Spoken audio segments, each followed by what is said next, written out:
Activité 5. Rôle de la membrane cellulaire dans le potentiel d'action. Donc, dans cette activité-là, on va déterminer le rôle de la membrane cellulaire dans le potentiel d'action. L'étude au niveau de la fibre nerveuse montre que le message nerveux correspond à une inversion de polarisation localisée et transitoire de la membrane qui se transmet de proche en proche. Cette inversion est due à la modification de la perméabilité membranaire aux ions Na+, et K+. Il constituait le potentiel d'action aux ondes de négativité ou encore un flux nerveux de la fibre nerveuse. Donc, comment la modification de la perméabilité membranaire aux ions permet d'expliquer le potentiel d'action? Pour cela, on va commencer par le document 1 pour connaître la perméabilité membranaire aux ions lors du potentiel d'action et on va écrire T1 perméabilité membranaire aux ions lors du potentiel d'action. Et on va analyser le document 1, page 54. Donc, au cours du potentiel d'action, on constate une variation de la perméabilité de la membrane aux ions Na+, et K+, comme le montre le document suivant. Donc, le document suivant représente un graphe de la variation de la perméabilité aux ions Na+, et K+, de la membrane plasmique d'une fibre nerveuse durant un potentiel d'action. Donc, on a la courbe qui est en bleu, représente la perméabilité au Na+, c'est-à-dire donc ce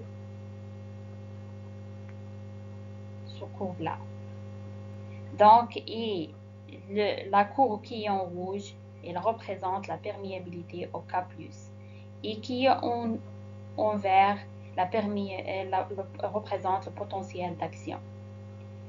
Donc, dans ce graphe-là, on a un petit erreur qui est, donc, la courbe qui est en rouge, elle représente la perméabilité au Na+. Et la courbe qui est en bleu, elle représente la perméabilité au Na et en K+. Donc, avant l'application d'une simulation efficace, on a toutes les courbes et sont stables. C'est-à-dire on n'a pas une perméabilité de Na+, et K+, donc on n'a pas un influx ou bien un flux de ces ions-là. Et le potentiel membranaire, il est dans le potentiel de repos qui est égal à moins 70 millivolts, c'est-à-dire l'intérieur du nerf il est chargé négativement et l'extérieur du nerf il est chargé positivement. Mais après l'application d'une simulation qui est efficace, on a l'enregistrement sur l'oscilloscope d'un artefact de simulation. Donc, et on a la phase de repos, mais après, on a une dupolarisation, c'est-à-dire l'augmentation de la DDP depuis le moins 70 millivolts jusqu'à le plus 30 millivolts.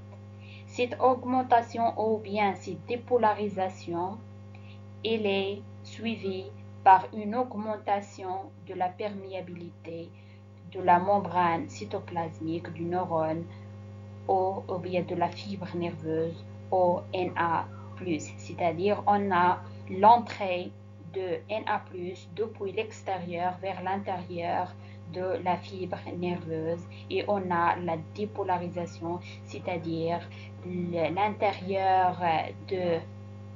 l'intérieur de la fibre nerveuse, il devient positif et l'extérieur, il devient négatif. Et bien sûr, on a la perméabilité de K+, elle est constante et très faible, c'est-à-dire on n'a pas la sortie de Na+. Donc, après, on a la repolarisation. Cette repolarisation, il est suivi par quoi? Par la diminution de la perméabilité en Na+, c'est-à-dire on n'a pas l'entrée de Na+ à l'intérieur de l'axone, et on a l'augmentation de la sortie de K+, c'est-à-dire on a l'augmentation de la perméabilité de K+, c'est-à-dire on a la sortie de K+, depuis l'intérieur de la fibre nerveuse jusqu'à l'extérieur. Et dernièrement, on a l'enregistrement d'une hyperpolarisation. Cette hyperpolarisation est due aux diminutions de la perméabilité de K+, qui est progressive, c'est-à-dire l'arrêt de la sortie de K+,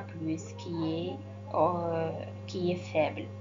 Et après, on a le retour au potentiel de repos et la perméabilité des deux ions, elle va diminuer ou bien s'annuler.